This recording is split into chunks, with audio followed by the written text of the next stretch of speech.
ప్రభునందు నాకు అత్యంత ప్రియమైనటువంటి సహోదరి సహోదరులారా, మీకందరికీ మన ప్రభువును రక్షకుడైన యేసుక్రీస్తు వారి యొక్క దివ్యమైన, శ్రేష్టమైన, అతి మనోహరమైన, సర్వోత్కృష్టమైన నామంలో నా హృదయపూర్వకమైనటువంటి వందనాలు ప్రతి ఒక్కరికి పేరు పేరు తెలియజేస్తున్నాను. ప్రియ మిత్రులారా, మనం అనేక రోజుల నుంచి చెప్పుకున్నట్లుగా సమాజంలో, సార్వత్రిక క్రీస్తు సంఘంలో ఎన్నో భయంకరమైనటువంటి భిన్నమైనటువంటి బోధలు తాండవం చేస్తూ ఉన్నాయి. అనేకులను మరి విశ్వాసంలో నుంచి తొలగించే విధంగా ఆ బోధలు ఉన్నాయన్న సంగతి మనకందరికీ తెలుసు అన్నమాట. అనేకమైనటువంటి మరి సహోదరులు, మరి అమాయకులు ఆ తప్పుడు మాటలను విని, తప్పుడు సిద్ధాంతాలను విని, బైబిల్కు విరుద్ధమైనటువంటి ఆ మాటలను, బోధలను విని విశ్వాసంలో నుంచి తొలగిపోయి మరి తాము పాడు చేసుకుంటున్నారు, దేవునికి దూరం అయిపోతున్నారు, పరలోక రాజ్యాన్ని కోల్పోతున్నారు అన్న విషయం మనకందరికీ తెలిసిందే అన్నమాట. ముఖ్యంగా చర్చ్ ఆఫ్ క్రైస్ట్ సహోదరులు ఒక భయంకరమైనటువంటి బోధను మరి ఎప్పటి నుంచో బోధిస్తూ ఉన్నారు. అందులో ఒకటే ఇదిగో ఈరోజు మనం డిస్కస్ చేయబోయే ఆ సిద్ధాంతం అన్నమాట. ఏంటి అనంటే, బాప్తిసం తీసుకోవడమే మొదటి పునరుద్ధానం అని బోధిస్తూ ఉన్నారు అన్నమాట. మొదటి పునరుద్ధానం, అలాగే రెండవ పునరుద్ధానం. పరిశుద్ధ బైబిల్ గ్రంథంలో 2 పునరుద్ధానాలు మనకు కనిపిస్తాయి. ఆ 2 పునరుద్ధానాలలో మొదటి దాన్ని వీళ్ళు ఉటంకిస్తూ ఏమని చెప్తున్నారనంటే, మనం ఎప్పుడైతే బాప్తిసం తీసుకుంటామో, రక్షణ పొందుతామో, మారు మనసు పొందుతామో, యేసయ్య బిడ్డగా, దేవుని బిడ్డగా సంఘంలో మనం చేర్చబడతామో, అప్పుడే మనకు మొదటి పునరుద్ధానం జరిగింది అని బోధిస్తూ ఉన్నారు. దీనికి లేఖనం ఒప్పుకుంటుందా? అసలు లేఖనం ఏమి చెప్పుచున్నది? ఒకసారి మనం పరిశుద్ధ బైబిల్ గ్రంథంలో నుంచి క్లుప్తంగా తెలుసుకునే ప్రయత్నం చేద్దాం.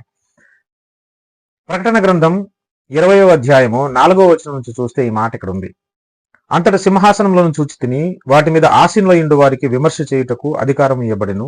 మరి క్రూర మృగముకైనను దాని ప్రతిమకైనను నమస్కారము చేయక, తమ నొసళ్ల యందు గాని చేతుల యందు గాని దాని ముద్ర వేయించు కొనని వారిని, యేసు విషయమై తామిచ్చిన సాక్ష్యము నిమిత్తమును, దేవుని వాక్యము నిమిత్తమును శిరచ్ఛేదనము చేయబడిన వారి ఆత్మలను చూచి తిని, వారు బ్రతికిన వారై 1000 సంవత్సరములు క్రీస్తుతో కూడా రాజ్యము చేసిరి. ఆ 1000 సంవత్సరములు గడుచు వరకు కడమ మృతుకులు బ్రతకలేదు. ఇది ఏ మొదటి పునరుద్ధానము అనుందన్నమాట. ఇది ఏ మొదటి పునరుద్ధానము. ఈ మొదటి పునరుద్ధానములో పాలుగలవారు ధన్యులను, పరిశుద్ధులునై యుందురు. ఇట్టివారి మీద రెండవ మరణమునకు అధికారము లేదు అని చాలా స్పష్టంగా ఇది ఏ మొదటి పునరుద్ధానము అన్నది. దీన్ని ఈ చర్చ్ ఆఫ్ క్రైస్ట్ సోదరులు ఏమని బోధిస్తున్నారంటే, ఈ మొదటి పునరుద్ధానం అంటే మరేదో కాదు, మనం బాప్తిసం తీసుకోవటమే మొదటి పునరుద్ధానం. ఇక్కడ యేసు విషయమై తామిచ్చిన సాక్ష్యం నిమిత్తమును, దేవుని వాక్యం నిమిత్తము శిరచ్ఛేదనం చేయబడిన ఆత్మలను చూచి తిని అన్నారు కదా. వారు బ్రతికిన వారై 1000 సంవత్సరములు క్రీస్తుతో రాజ్యం చేసినంటారు కదా. ఈ చచ్చిపోయిన వాళ్ళు బ్రతకటం ఏంటి ఇక్కడ? శిరచ్ఛేదనం చేయబడిన వారు బ్రతకటం అంటే ఏంటి ఇక్కడ అని అంటే, దానికి వాళ్ళ అర్థం ఏం చెప్తున్నారంటే, ఇగో ఇక్కడ ఎఫెసీ పత్రిక 2వ అధ్యాయం మొదటి వచనంలో ఉన్నటువంటి మాటను చూపిస్తూ ఉన్నారనమాట. చూద్దాం ఒకసారి. ఎఫెసీ పత్రిక 2వ అధ్యాయం మొదటి వచనంలో, మీ అపరాధముల చేతను పాపముల చేతను మీరు చచ్చిన వారై ఉండగా ఆయన మిమ్మల్ని క్రీస్తుతో కూడా బ్రతికించెను. ఇదట. అంటే మనమందరము లోకంలో ఉన్నప్పుడు పాపముల చేత, అపరాధముల చేత చచ్చినటువంటి స్థితిలో ఉన్న మనల్ని యేసుప్రభు వారు బ్రతికించారు. మనం బ్రతికిన వారం ఎలాగా? వాక్యం వినటం ద్వారా, రక్షణ మారుమనసు పొందుకోవటం ద్వారా. మనం ఎప్పుడైతే బాప్తిసం జలాల్లోకి వెళ్తామో, అందులో మనల్ని ముంచుతారు కదా నీళ్లలోకి. అంటే మనం సమాధి చేయబడ్డాం, అంటే మనం చనిపోయామన్నమాట. సమాధి చేయబడటం, పూడ్చిపెట్టబడటం, చనిపోవటం జరిగింది అక్కడ.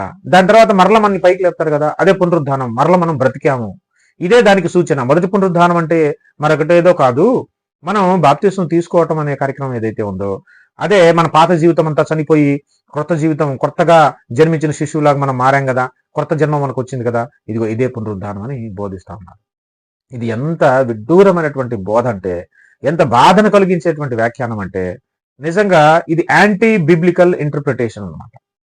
అసలు ఏమాత్రం వాస్తవం లేదు. ఇది ఎంత గుడ్డిగా వీళ్ళు బైబిల్ గ్రంథాన్ని చదువుతారంటే, వీళ్ళ వ్యాఖ్యానం ఎంత నవ్వును పుట్టిస్తుందంటే, ఎంత జోక్గా అనిపిస్తుందంటే, ఒకసారి చూద్దాం, మనం చదువుదాం. వాళ్ళు ఇట్లా వ్యాఖ్యానం చెప్తున్నారు కదా, మనం అసలు చదువుదాం. ఈ ఎఫెసీ పత్రిక 2వ అధ్యాయం మొదటి వచనంలో చనిపోయిన వాళ్ళు ఎవరు, దేని చేత చనిపోయారు? ఒకసారి చదువుతున్నాం చూడండి. నీ అపరాధముల చేతను పాపముల చేతను మీరు చచ్చిన వారై ఉండగా ఆయన మిమ్మల్ని క్రీస్తుతో కూడా బ్రతికించెను. దేనితో చచ్చిపోయిన వాళ్ళు వీళ్ళు? పాపముల చేత, అపరాధముల చేత చచ్చిపోయిన వాళ్ళు. అలాంటి వారిని యేసు ప్రభు వారు మరి బాప్తిసం, తన రక్తం మన మీద ప్రోక్షించడం ద్వారా, బాప్తిసం జలాల్లోకి వెళ్ళటం ద్వారా చనిపోయినటువంటి పాపముల చేత, అపరాధముల చేత చనిపోయిన స్థితిలో ఉన్న మనల్ని దేవుడు క్రీస్తుతో కూడా బ్రతికించాడు. అది వాస్తవమే. కానీ ఇది పునరుద్ధానమా? దీని పునరుద్ధానం అంటారా? బాప్తీసం తీసుకోవటానికి పునరుద్ధానం అంటారా? ఏమండి, జాగ్రత్తగా ఆలోచించండి. ఇక్కడ చచ్చిపోయిన వాళ్ళు దేంతో చచ్చిపోయారంటే పాపముల చేత, అపరాధముల చేత చచ్చిపోయిన వాళ్ళు. కానీ ప్రకటన గ్రంథం 20వ అధ్యాయంలో అక్కడ దేని చేత చచ్చిపోయిన వాళ్ళు చూడండి, 4వ వచనం చివరిలో, యేసు విషయమై తామిచ్చిన సాక్ష్యము నిమిత్తమును దేవుని వాక్యము నిమిత్తమును శిరచ్ఛేదనం చేయబడిన వారి ఆత్మను చూస్తుంది. ఇక్కడ దేని చేత శిరచ్ఛేదనం చేయబడ్డారు వీళ్ళు? యేసు విషయమై తామిచ్చిన సాక్ష్యము.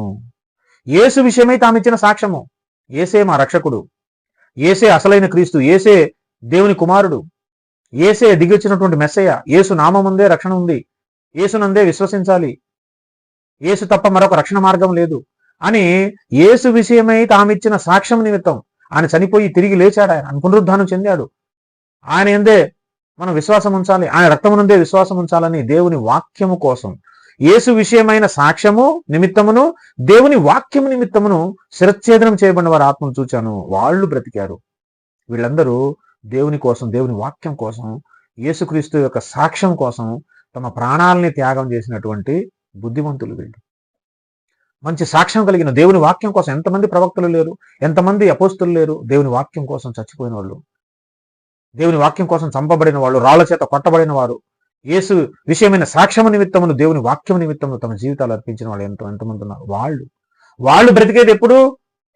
మన శరీర పునరుద్ధానం జరిగినప్పుడు. నీతిమంతుల పునరుద్ధానం, అనీతిమంతుల పునరుద్ధానం, 2 రకాల పునరుద్ధానాలు బైబిల్ గ్రంథంలో ఉన్నాయి. అవన్నీ రెఫరెన్స్లు నేను చెప్పాల్సిన అవసరం లేదుగా, మీకు అందరికీ తెలిసిందే.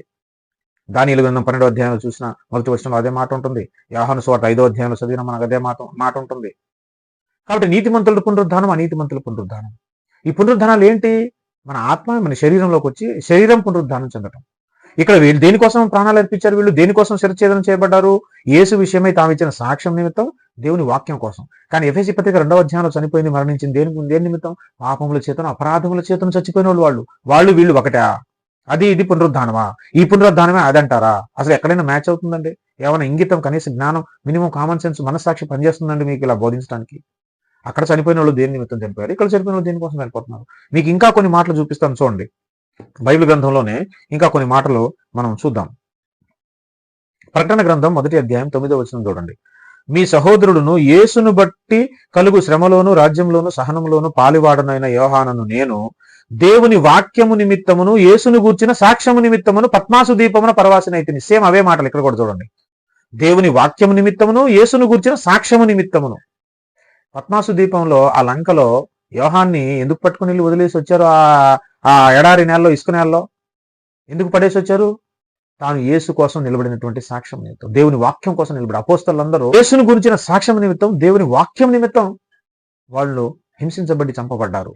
పద్మాసు దీపంలో యోహాన్ని ఎందుకు తీసుకెళ్లారు? యేసయ్యకు ఆయన సాక్షిగా నిలబడి సువార్త ప్రకటించినందుకు, దేవుని వాక్యాన్ని ప్రకటించినందుకు ఆయన పద్మాసు దీపంలో తీసుకెళ్లారు. అదే మాట ఆయన చెప్తున్నాడు. ప్రకటన గ్రంథం 6వ అధ్యాయం 9వ వచనం కూడా చూడండి. ప్రకటన గ్రంథం 6:9. ఆయన 5వ ముద్రను విప్పినప్పుడు దేవుని వాక్యము నిమిత్తమును తాము ఇచ్చిన సాక్ష్యము నిమిత్తమును. చూసారు, మళ్ళీ ఇదే మాట. దేవుని వాక్యము నిమిత్తమును తాము ఇచ్చిన సాక్ష్యం నిమిత్తము వధింపబడిన ఆత్మలను బలిపీఠం కింద చూచితిని. దీని గురించి చాలా మంది చర్చ్ ఆఫ్ క్రైస్ట్ సహోదరులు, ఈవెన్ పిడి సుందరరావు గారు కూడా దీని మీద ఒక సిద్ధాంతాన్ని చేశారు, తెలుసు కదా. ధనవంతుడు కథ చెప్పేటప్పుడు ఆశపడడం జరుగుతుంది. నా ప్రాణమా తినుము తాగిము సుఖించమంటుంటే ఈ రాత్రి నీ ప్రాణాన్ని అడుగుతున్నారు. అక్కడ పరదేశంలో ఉన్న వాళ్ళు, బలిపీఠం కింద ఉన్న ఆత్మలు, దేవుని కోసం చనిపోయిన పరిశుద్ధులు, నీతిమంతులు అక్కడ నుంచి ఇంకెందుకు ప్రభావ వీడిని భూమి మీద ఉంచుతున్నావు, చూడు వీళ్ళు ఎలా బ్రతుకుతున్నావు, వీడిని తీసేయి, వీడిని లేపేయి అని అక్కడి నుంచి ప్రార్థన చేస్తున్నారు అని సుందరరావు గారు కూడా బోధ చేశారు. గుర్తుందిగా మీకు, చదువుకున్నారు అక్కడ మీరు. ఎవడు వీళ్ళు? బలిపీఠం కింద ఉన్న ఆత్మలు ఎవరివి? పాపం చేత, అపరాధం చేత చచ్చిపోయిన వాళ్ళ వీళ్ళు. దేవుని వాక్యం నిమిత్తం, యేసును గురించిన సాక్ష్యం నిమిత్తం చనిపోయిన నీతిమంతులు వాళ్ళు. వీళ్ళు పునరుద్ధానం, వీళ్ళు బ్రతుకుతారు. యేసయ్య వచ్చినప్పుడు వీళ్ళు బ్రతికింపబడతారు. అది మొదటి పునరుద్ధానం అంటే. అంతేగాని బాప్తిసం తీసుకునేది ఏదైతే ఉందో అది మొదటి పునరుద్ధానం కాదు. ఇంకొక స్పష్టమైనటువంటి డిఫరెన్స్ ఏంటంటే, ఇక్కడ ప్రకటన గ్రంథం 20వ అధ్యాయంలోనే 5వ వచనం చూస్తే, ఆ 1000 సంవత్సరంలో గడుచు వరకు కడమ మృతులు బ్రతకలేదు, అంటే అనీతిమంతుల పునరుద్ధానం ఇంకా జరగలేదు. ఇది మొదటి పునరుద్ధానం. ఈ మొదటి పునరుద్ధానములో పాలుగలవారు ధన్యులను పరిశుద్ధులునయుందురు, ఇట్టి వారి మీద 2వ మరణమునకు అధికారం లేదు. ఈ మొదటి పునరుద్ధానంలో పాలు పొందిన వారి మీద 2వ మరణానికి అధికారం లేదు. తెలుసుకోండి ఈ విషయాన్ని. 2వ మరణానికి అధికారం లేదు. ఇట్టి వారి మీద 2వ మరణానికి అధికారం లేదు. వీరెవరో తెలుసా? వీరు ధన్యులను పరిశుద్ధులునయుందురు. మరి ఈ మాట, ఈ పునరుద్ధానం అంటే బాప్తిసం అనుకున్నాం అనుకోండి, మీరు అనుకున్నట్టుగా, for the sake of argument. మరి బాప్తిసం తీసుకున్న వాళ్ళందరూ పరిశుద్ధులు, ధన్యులు, వీళ్ళ మీద రెండవ మరణానికి అధికారం లేదా? అంటే బాప్తిసం తీసుకున్న వాళ్ళందరి మీద రెండవ మరణానికి ఇంకా అధికారం లేదు. వీళ్ళందరూ పరిశుద్ధులు, ధన్యులు, ఇంకా పరలోకానికి వెళ్ళిపోతారు అందరూ గ్యారంటీగా. ఎవరు నశించిపోయే అవకాశం లేదా? చెప్పండి, లేదా? బాప్తిసం తీసుకున్న వాళ్ళందరూ ధన్యులు, పరలోకానికి వెళ్ళిపోతారు, వాళ్ళ మీద రెండో మరణం లేదనమాట.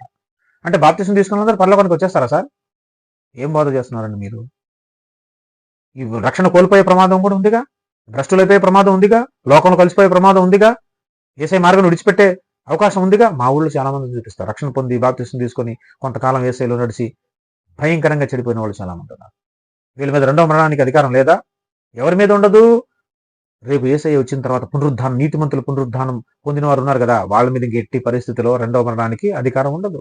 వాళ్ళు ధన్యులు, నీతిమంతులు, పరిశుద్ధులు వాళ్ళు. వారి మీదగాక రెండవ మరణానికి అధికారం ఎప్పటికీ ఉండదు. కానీ బాప్తిసం తీసుకోవడం అనేది ఏంటి? రక్షణకు ప్రారంభం మాత్రమేనండి. రక్షణ ముగింపు ఉంది. ఇంకా మనం పొందుకున్న రక్షణను చివరి వరకు, అంతం వరకు సహించి దాన్ని మనం కాపాడుకోవాలి. మనకందరికి తెలిసిన మాటే ఇవన్నీ కూడా. ఫిలిప్పు పత్రిక 2వ అధ్యాయం 12వ వచనంలో, కాగా నా ప్రియులారా, మీరెల్లప్పుడూ విధేయులై ఉన్న ప్రకారము నా ఎదుట ఉన్నప్పుడు మాత్రమే కాక మరి ఎక్కువగా నేను మీతో లేని ఈ కాలమందును భయముతోను వణుకుతోను మీ సొంత రక్షణను కొనసాగించాలి. We have to continue the salvation that we have got. మనం పొందిన రక్షణను కొనసాగించాలి. బాప్తిసం తీసుకోవటం అనేది రక్షణకు ప్రారంభం మాత్రమే. అక్కడ నుంచి రక్షణ స్టార్ట్ అవుతుంది. అంతం వరకు దాన్ని కొనసాగించే బాధ్యత మన మీద ఉంటుంది. దాన్ని కొనసాగించకుండా నిర్లక్ష్యం చేసి లోకంలో కలిసిపోతే నువ్వు రక్షణ పోగొట్టుకుంటావు. రెండో మరణానికి నీ మీద అధికారం ఉంటుంది. నువ్వు నరకానికి వెళ్ళే ప్రమాదం ఉంటుంది. విశ్వాస భ్రష్టుడు అయ్యే ప్రమాదం ఉంటుంది. యూదా పత్రిక మొత్తం విశ్వాస భ్రష్టుల గురించే కదా. 2వ పేతురు పత్రిక మొత్తం విశ్వాస భ్రష్టుల గురించే కదా. విశ్వాస వీరులేమో హెబ్రీ పత్రిక 11వ అధ్యాయం అంతా విశ్వాస వీరుల గురించి అయితే, విశ్వాస భ్రష్టుల గురించి ఉన్న లేఖన భాగాలేంటి? యూదా పత్రిక మొత్తం విశ్వాస భ్రష్టుల గురించి. అలాగే 2వ పేతురు పత్రిక మొత్తం కూడా విశ్వాస భ్రష్టుల గురించి, విశ్వాసం కోల్పోయిన వారి గురించి. బాప్తిసం తీసుకుంటే మొదటి పునరుద్ధానమా? మరి మొదటి పునరుద్ధానం పొందిన వారి మీద రెండవ మరణానికి అధికారం ఉండదు. వారి పరిశుద్ధులు, నీతిమంతులను బైబిల్ చెప్తుంది. పాపముల చేత, అపరాధముల చేత చచ్చిపోయిన వారిని తీసుకొచ్చి మీరు మొదటి పునరుద్ధానికి లింక్ పెడతారా? ఏం బోధ సార్, ఏం వ్యాఖ్యానం అండి ఇది? దయచేసి సహోదరులారా, ఇట్లాంటి పిచ్చి బోధలు నమ్మి, యాంటీ బిబ్లికల్ టీచింగ్స్ నమ్మి మీ విశ్వాసాలను పోగొట్టుకోవద్దు. విశ్వాస భ్రష్టులు కావద్దు. దయచేసి చాలా మంది అమాయకులు బైబిల్ చదవకుండా ఇలాంటి వారి ప్రసంగాలనే విని మరి ముందుకెళ్తున్నటువంటి సహోదరులు చాలా మంది అమాయకులు ఉన్నారు. దయచేసి ఇలాంటి బోధల బారి నుంచి బయటపడండి. మిమ్మల్ని మీరు రక్షించుకోండి. బైబిల్ గ్రంథాన్ని చదవండి. అప్పుడు ఈ దొంగ బోధలన్నీ మనకు ఊరికనే అర్థమైపోతాయి. బైబిల్ చదవకుండా ఎంతకాలం ఉన్నా వాళ్ళు చెప్పింది రైట్ అనుకుంటాం. కాబట్టి చర్చ్ ఆఫ్ క్రైస్ట్ సహోదరులు బోధిస్తున్నటువంటి ఈ బోధను దయచేసి మీరు కరెక్ట్ చేసుకోవాలని, సత్యాన్ని బోధించాలని మిమ్మల్ని అందరినీ ప్రేమపూర్వకంగా క్రీస్తు దాసునిగా నేను మరి మనవి చేసుకుంటూ ఉన్నాను. ఈ మాటలు దేవుడు మన వినికిడిలో దీవించి ఆశీర్వదించి అనేకుల హృదయాల్లో నూరంతలుగా ఫలింపజేయను గాక. ఆమేన్. అందరికీ వందనాలు.